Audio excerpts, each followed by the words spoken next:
Assalamualaikum warahmatullahi wabarakatuh. Perkenalkan, kami dari kelompok 7 kelas 4B yang beranggotakan Tia Utami, Nurul, Livia Melvina, Novi Pujianti, Arneta Dinda Amalia, dan Eka Widiati akan mempresentasikan. Assalamualaikum warahmatullahi wabarakatuh. Perkenalkan, nama saya Livia Melvina. Di sini saya akan memberikan beberapa contoh fenomena pada distribusi ini yang nantinya akan dijelaskan lebih lanjut oleh rekan-rekan saya selanjutnya. Nah, sebelumnya kita sudah mengetahui apa itu variabel random discrete pada kelompok-kelompok sebelumnya. Di sini kita akan membahas distribusi variabel random continue. Variabel random continue itu sendiri biasanya dinyatakan dalam bilangan real. Artinya variabel random continue ini biasanya dapat dinyatakan dalam bentuk selang atau rank bilangan. Sebagai contoh, berat badan siswa antara 40 kg hingga 50 kg. Kita tidak dapat menyatakan secara diskrit pada kasus tersebut. Misalnya A memiliki berat badan 45,3 kg dan B memiliki berat badan 45,2 kg. Selisih 0,1 kg membuat data menjadi berbeda. Nah, jika objek penelitiannya dalam jumlah banyak, itu akan mempersulit data dan penelitian. Oleh karena itu, pada variabel random continue ini perlu distribusi yang berbeda dengan kasus diskrit sebelum-sebelumnya. Nah, saya akan memberikan contoh fenomenanya. Yang pertama, populasinya kita ambil masyarakat desa Cilimus. Misalnya kita akan mengukur keberagaman berat badan masyarakat desa Cilimus yang dipilih secara acak. Kemudian berapakah probabilitas masyarakat yang dipilih secara acak memiliki berat badan kurang dari 80 kg. Kemudian contoh yang kedua, populasinya kita ambil masyarakat desa Silebu. Nah, misalnya kita akan mengukur keberagaman tinggi badan masyarakat desa Silebu yang dipilih secara acak. Nah, berapakah probabilitas masyarakat yang dipilih secara acak mempunyai tinggi badan lebih dari 140 cm? Kemudian untuk contoh yang pertama ini kita bisa lihat bahwa variabel acaknya itu adalah berat badan dan ruang sampelnya itu berupa X bilangan real positif. Dari ruang sampel itu bisa dilihat bahwa jumlah masyarakat yang memiliki berat badan relatif berat dan relatif ringan itu akan lebih sedikit jumlahnya dengan jumlah masyarakat yang memiliki berat badan sedang-sedang saja. Nah, jika dilihat itu nantinya akan membentuk atau membuat sebuah titik-titik yang saling bersambung yang akan membentuk kurva seperti lonceng. Nah, untuk fenomena yang kedua itu kita bisa lihat juga bahwa variabel acaknya adalah tinggi badan dan ruang sampelnya itu X berupa X bilangan real positif. Jika dilihat dari ruang sampel itu, jumlah masyarakat yang memiliki tinggi badan relatif tinggi dan relatif pendek itu akan lebih sedikit dibandingkan dengan jumlah masyarakat yang memiliki tinggi badan yang sedang-sedang saja. Nah, jika dilihat itu nantinya akan membentuk sebuah titik-titik yang bersambung yang akan membentuk kurva menjadi bentuk lonceng. Nah, kemudian dari fenomena itu, kenapa sih kok bisa membentuk seperti lonceng kurvanya? Nah, itu adalah salah satu ciri dari distribusi ini, yaitu distribusi normal. Nah, kenapa bisa membentuk seperti lonceng atau mendekati seperti lonceng? Itu mungkin karena kemungkinannya atau percobaan-percobaannya itu yang tak hingga. Kemungkinan yang tak terbatas inilah yang disebut infinite.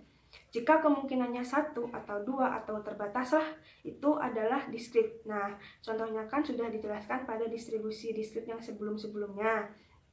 Nah, untuk mengetahui lebih jelas apa itu distribusi normal ini, silahkan simak penjelasan dari rekan-rekan. Contoh fenomena dan karakteristik yang disebutkan tadi merupakan contoh fenomena dan karakteristik dari distribusi normal. Distribusi normal merupakan distribusi yang pertama kali diperkenalkan oleh Abraham de Moivre dalam artikelnya pada tahun 1733 sebagai pendekatan untuk distribusi binomial untuk n besar. Karya tersebut dikembangkan lebih lanjut oleh Pierre-Simon de Laplace dan dikenal sebagai teorema Moivre-Laplace. Laplace menggunakan distribusi normal untuk analisis segala suatu eksperimen. Sementara itu, Gauss mengklaim telah menggunakan metode tersebut sejak tahun 1794 dengan mengasumsikan Galatnya telah menggunakan distribusi normal. Sementara itu, Gauss mengklaim telah menggunakan metode tersebut sejak tahun 1794 dengan mengasumsikan galatnya memiliki distribusi normal. Istilah kurva lonceng diperkenalkan oleh Joffre pada tahun 1872 untuk distribusi normal bivariat. Sementara itu, istilah distribusi normal secara terpisahkan diperkenalkan oleh Charles Spears, Francis Galton, dan Wilhelm Lexis sekitar pada tahun 1875. Terminologi ini secara tidak sengaja memiliki nama sama. Distribusi normal disebut juga distribusi Gauss, merupakan distribusi probabilitas yang paling banyak digunakan dalam analisis statistika. Distribusi normal baku merupakan distribusi normal yang memiliki nilai rata-rata normal dan simpangan baku 1. Distribusi ini juga memiliki julukan kurva lonceng atau bell curve. Distribusi normal banyak digunakan dalam berbagai distribusi dalam statistika. Dan kebanyakan pengujian hipotesis mengasumsikan normalitas suatu data. Saya Novi Pujanti akan menjelaskan mengenai ciri-ciri distribusi normal. Sebelumnya kita sudah mengetahui apa itu distribusi normal tentang sejarahnya. Selanjutnya yaitu kita akan mengetahui apa saja ciri-ciri dari distribusi normal. Nah, ciri-ciri dari distribusi normal yang pertama itu berbentuk lonceng simetris terhadap X sama dengan mu. Nah, distribusi normal atau kurva normal itu disebut juga dengan nama distribusi Gauss karena persamaan matematisnya ditemukan oleh Gauss. Berikut yaitu rumus dari persamaan matematis distribusi normal. Setelah kita mengetahui rumus distribusi normal, kita akan mengetahui simbol dari rumus tersebut, yaitu di mana pi yaitu nilai konstan. Nilai konstannya yaitu 3,1416. Lalu yang kedua itu C. C itu sama dengan nilai konstan yaitu 2,7183. Yang ketiga ada mu. Mu yaitu parameter yang merupakan rata-rata dari distribusi tersebut. Yang selanjutnya ada varians atau deviasi, yaitu parameter yang merupakan simpangan baku dari distribusi normal. Jika X mempunyai bentuk X lebih dari tak hingga atau X kurang dari tak hingga, maka disebut variabel acak X berdistribusi normal. Dan rumus di atas dapat digambarkan sebagai berikut. Selanjutnya yaitu ciri yang kedua, grafiknya itu selalu di atas sumbu absis X. Yang keempat yaitu mempunyai modus, jadi kurvanya unimodal, tercapai pada X sama dengan mu sama dengan 0,3939 per deviasi. Ciri yang keempat yaitu grafiknya mendekati atau berasimtutkan sumbu X dimulai dari X sama dengan mu ditambah 3 deviasi ke kanan, dan X sama dengan mu kurangin 3 deviasi ke kiri. Ciri yang selanjutnya yaitu luas daerah grafik selalu sama dengan 1 unit persegi. Dan yang kelima yaitu kurvanya mempunyai puncak tunggal dan kurvanya itu berbentuk seperti lonceng. Ciri yang selanjutnya yaitu rata-rata terletak di tengah distribusi dan distribusinya simetris di sekitar garis tegak lurus yang ditarik melalui rata-rata. Dan ciri yang terakhir yaitu kedua ekor kurva memanjang, tak berbatas dan pernah memotong sumbu horizontal. Selanjutnya yaitu perbedaan distribusi normal dan distribusi Poisson. Distribusi Poisson yaitu diskrit, sedangkan distribusi normal yaitu kontinu. Nah, variabel acak Poisson selalu lebih dari sama dengan 0. Dengan demikian, uji Kolmogorov-Smirnov akan sering dapat membedakannya. Nah, perbedaan selanjutnya yaitu distribusi normal dengan distribusi T. Kalau distribusi normal digunakan ketika distribusi populasi diasumsikan normal. Sedangkan distribusi T mirip dengan distribusi normal, hanya dengan ekor yang lebih gemuk. Nah, keduanya itu menganggap populasi berdistribusi normal. Distribusi T itu memiliki kurtosis lebih tinggi daripada distribusi normal. Probabilitas untuk mendapatkan nilai yang sangat jauh dari rata-rata lebih besar dengan distribusi T daripada distribusi normal. Saya, Tia Utami, akan mempresentasikan tentang formulasi distribusi normal. Distribusi normal merupakan salah satu dari distribusi probabilitas kontinu. Distribusi probabilitas kontinu memiliki rumus fx sama dengan integral AB fx kali dx. Sedangkan distribusi normal memiliki rumus umum yaitu fx sama dengan integral AB dikali 1 per varians akar 2pi dikali E pangkat negatif 1 per 2 X dikurangi mu atau mean per varians pangkat 2 dengan keterangan X merupakan setiap nilai variabel random kontinu yang memiliki nilai negatif T hingga sampai dengan positif T hingga.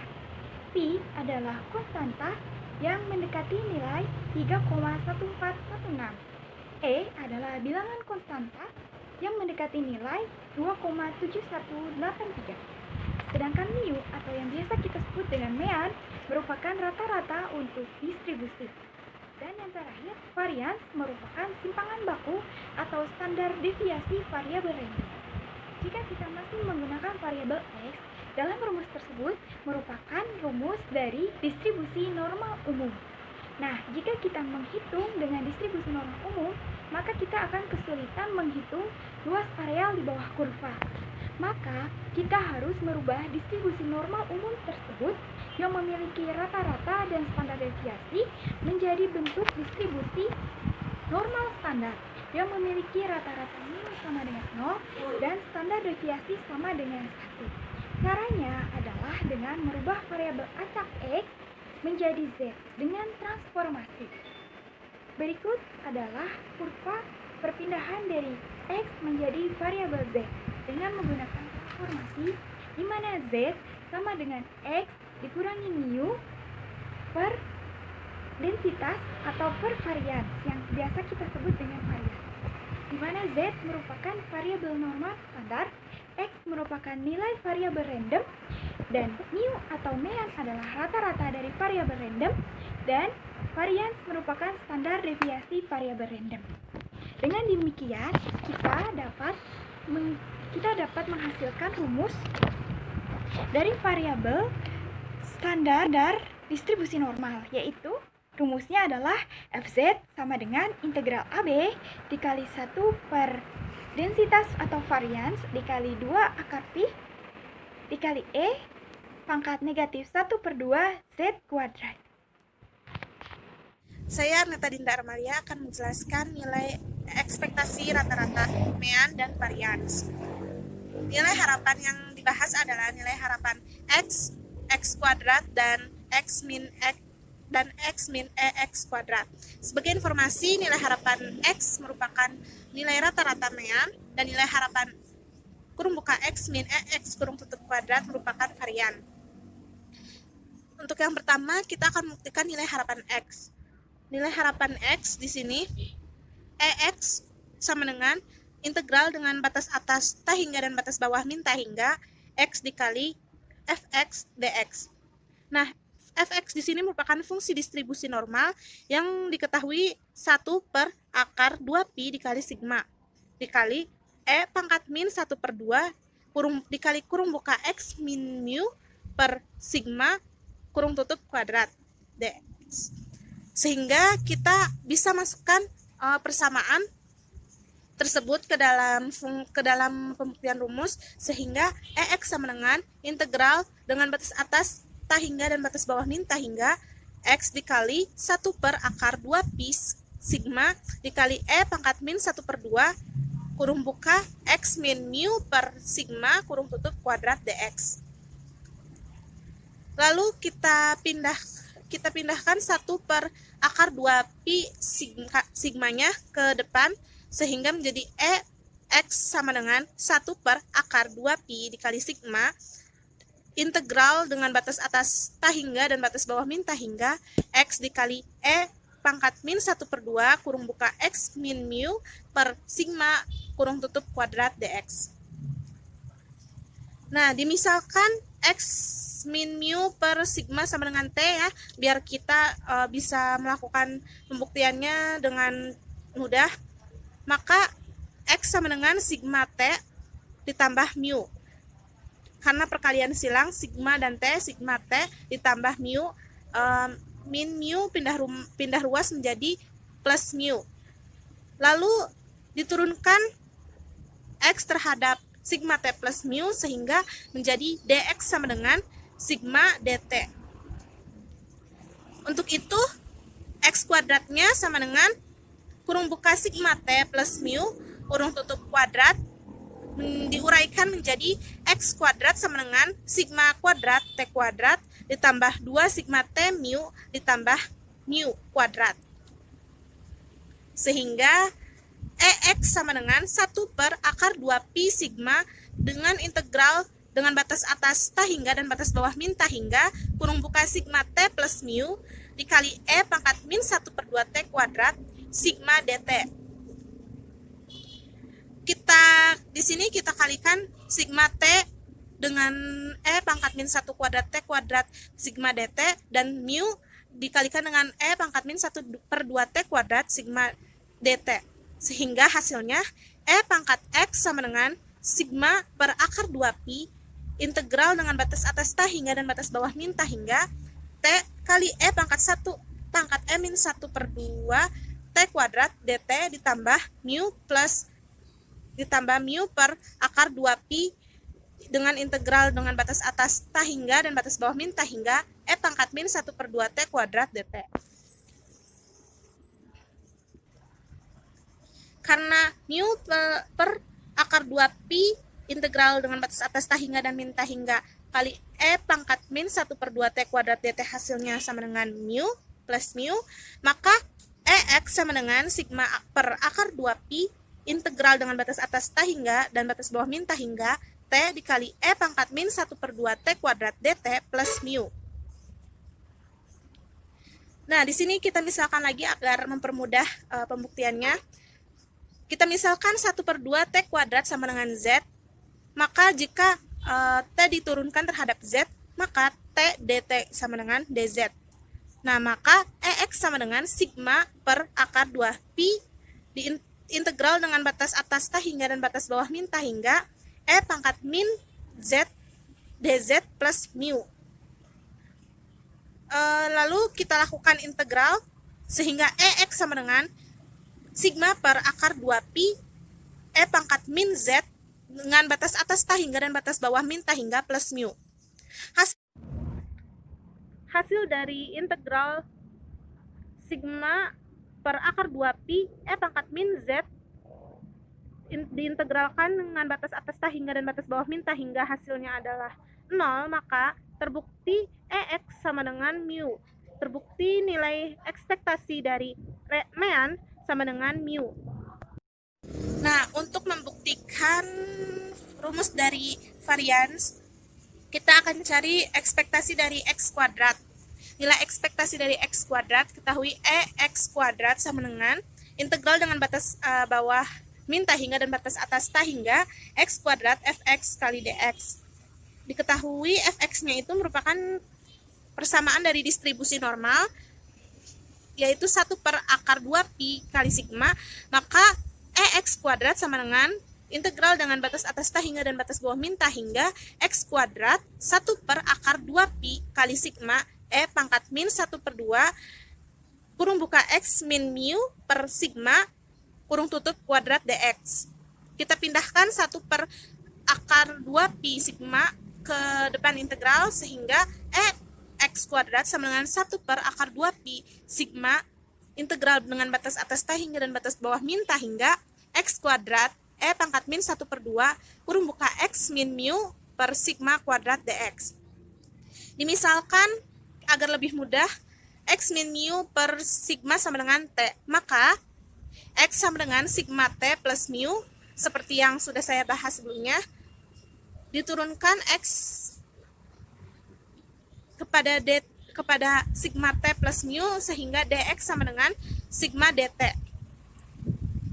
Sehingga EX kuadrat sama dengan 1 per akar 2pi sigma integral dengan batas atas ta hingga dan batas bawah min ta hingga kurung buka sigma T plus mu kurung tutup kuadrat dikali E pangkat min 1 per 2 T kuadrat sigma dt. Kita uraikan sigma T plus mu kuadrat dikalikan dengan E pangkat min 1 per 2 T kuadrat sigma dt. Sehingga EX kuadrat sama dengan 1 per akar 2pi kurung kurawal integral dengan batas atas tahingga dan batas bawah min tahingga sigma kuadrat T kuadrat E pangkat min 1 per 2 T kuadrat dt ditambah 2 sigma mu integral batas atas tahingga dan batas bawah min tahingga T kali E pangkat min 1 per 2 T kuadrat dt ditambah mu kuadrat integral batas atas tahingga dan batas bawah min tahingga E pangkat min 1 per 2 T kuadrat dt. Karena 2 sigma mu diintegralkan dengan batas atas tahingga min batas bawah min tahingga T pangkat E min dengan T kali E pangkat min 1 per 2 T kuadrat dt hasilnya 0 dan mu kuadrat diintegralkan dengan batas atas tahingga min batas bawah min tahingga fungsinya E pangkat min 1 per 2 T kuadrat dt hasilnya adalah mu kuadrat, maka EX kuadrat sama dengan sigma kuadrat per akar 2pi integral dengan batas atas tahingga dan batas bawah min tahingga T kuadrat E pangkat min 1 per 2 T kuadrat dt ditambah 0 ditambah mu kuadrat. Karena T kuadrat E pangkat min 1 per 2 T kuadrat dapat merupakan fungsi gamma, kita ubah menjadi fungsi gamma sehingga EX kuadrat sama dengan 2 sigma kuadrat per akar 2pi fungsi gamma kurung buka 2 plus 1 per 2 kurung tutup per 2 dikali 1 per 2 pangkat 2 plus 1 per 2 ditambah mu kuadrat. Sehingga EX kuadrat sama dengan 2 sigma kuadrat per akar dari 2pi dikali fungsi gamma kurung buka 2 plus 1 per 2 kurung tutup per 2 dikali 1 per 2 pangkat 2 plus 1 per 2 ditambah mu kuadrat. Karena 2 plus 1 per 2 merupakan 3 per 2 dan 2 kali 1 per 2 merupakan 1, maka EX kuadrat sama dengan sigma kuadrat per akar 2pi dikali fungsi gamma 3 per 2 dikali 2 akar 2 ditambah mu kuadrat. Sehingga hasilnya EX kuadrat sama dengan sigma kuadrat dibagi akar 2pi dikali akar pi per 2 dikali 2 akar 2 ditambah mu kuadrat. Sehingga hasil akhirnya EX kuadrat sama dengan sigma kuadrat ditambah mu kuadrat. Sehingga kita dapatkan nilai ekspektasi dari X kuadrat sama dengan sigma kuadrat ditambah mu kuadrat. Nah, untuk mencari atau membuktikan nilai ekspektasi dari varians yaitu X min EX kuadrat, yang pertama nilai dari E kurung buka X min EX kurung tutup kuadrat, kita buktikan dulu, kita uraikan dulu nilai yang dalam kurung yaitu X min EX kuadrat. Sehingga E kurung buka X kuadrat min 2X E kurung buka X kurung tutup ditambah kurung buka E kurung buka X kurung tutup kuadrat kurung tutup yang besar. Nah, selanjutnya kita akan kalikan nilai dari E dengan nilai yang ada di dalam nilai yang ada di dalam kurung tersebut. Sehingga EX kuadrat dikurangi 2E kurung buka X kurung tutup dikali E dikali kurung buka X kurung tutup ditambah kurung buka E kurung buka X kurung tutup kuadrat. Sehingga EX kuadrat diketahui merupakan hasilnya sigma kuadrat plus mu kuadrat dikurangi EX merupakan mu dan mu kali mu sehingga min 2 kali mu plus EX merupakan mu dikuadratkan menjadi mu kuadrat. Sehingga sigma kuadrat ditambah 2 mu kuadrat dikurangi 2 mu kuadrat. Sehingga terbukti E dalam kurung X min EX tutup kurung kuadrat sama dengan sigma kuadrat. Sehingga terbukti ekspektasi nilai harapan dari varians X, EX kuadrat merupakan sama dengan sigma kuadrat. Kita ke contoh soal. Di sini ada soal, dari data suatu lembaga survei diketahui bahwa rata-rata berat badan bayi yang baru lahir di Indonesia adalah 3.750 gram dengan simpangan baku 325 gram. Jika berat badan bayi berdistribusi normal, tentukan probabilitas bayi yang berat badannya kurang dari 4.500 gram, probabilitas bayi yang berat badannya lebih dari 4.500 gram, persentase bayi yang berat badannya sekitar 3.500 gram sampai 4.500 gram. Dari soal, kita misalkan berat bayi dalam gram itu sebagai X. Kita juga dapatkan rata-ratanya atau mu sama dengan 3.750 gram. Kita bisa kita juga dapatkan simpangan baku atau sigma sama dengan 325 gram. Langsung saja kita ke bagian A. Berapa sih probabilitas bayi yang beratnya kurang dari 4.500 gram? Nah, untuk menyelesaikan soal ini, kita perlu mengubah distribusi normal umum ke distribusi normal yang baku dengan mengubah nilai X ke nilai Z. Di sini kita dapatkan bahwa nilai X-nya itu 4.500. Kita masukkan ke rumus Z dan didapatkan 2,31. Kita aplikasikan ke kurva normal ya. Yang akan kita carikan Z kurang dari 2,31. Jadi yang diarsir itu adalah sebelah kanan dari 2,31 ini. Nah, untuk mencari probabilitas, kita perlu mencari luas daerahnya. Nah, untuk mencari luas daerahnya, ada dua cara. Yang pertama itu dengan mengintegralkan fungsi distribusi normal ini, tapi itu akan membutuhkan waktu yang sangat lama. Jadi kita akan menggunakan tabel Z distribusi normal. Itu lebih efisien, lebih cepat. Ini kan nilai Z-nya itu 2,31 ya. Nah, kita lihat Z 2,3 dan di sebelah kanannya 0,01. Jadi kita didapatkan 0,9896. Jadi dapat kita simpulkan bahwa probabilitas bayi yang beratnya kurang dari 4.500 gram adalah 0,9896. Nah, sekarang B. Berapa probabilitas bayi yang beratnya lebih dari 4.500 gram? Tadi kan kurang dari, sekarang lebih dari. Seperti biasa, kita mengubah nilai X ke Z. Didapatkan 2,31. Terus kita gambarkan ke kurva normal. Yang akan kita cari luas daerahnya itu di sebelah kanan, karena kan Z lebih dari 2,31 ya. Nah, untuk mencari daerah ini, itu dengan cara 1 dikurangi daerah yang sebelah kanan 2,31 atau sebelah kiri 2,31 ya. Kenapa? Karena satu kurva ini itu nilainya 1. Jadi ketika daerah ini ditambahkan dengan daerah ini, itu akan hasilnya 1. Kita udah mengetahui ya, Z 231 itu 0,9896. Jadi kita tinggal masukin aja dan didapatkan probabilitasnya itu 0,0104. Nah, jadi dapat disimpulkan bahwa probabilitas bayi yang beratnya lebih dari 4.500 gram adalah 0,0104. Sekarang kita cek berapa persentase bayi yang beratnya sekitar 3.500 gram sampai 4.500 gram. Untuk menyelesaikan soal ini, kita perlu mencari probabilitasnya. Nah, terus nanti kita ubah bentuk probabilitas itu ke bentuk persen. Sama kita ubah X ke Z. Untuk X sama dengan 3.500, kita dapatkan negatif 0,77. Untuk X sama dengan 4.500, kita dapatkan Z sama dengan 2,31. Sama ya kayak soal sebelumnya. Untuk X sama dengan 4.500, kita gambarkan ke dalam kurva normal. Gambarnya akan seperti ini. Nah, untuk mencari luas daerahnya, kita bisa mengurangkan daerah Z kurang dari 2,31 dengan Z kurang dari negatif 0,77. Jadi didapatkan daerah ini.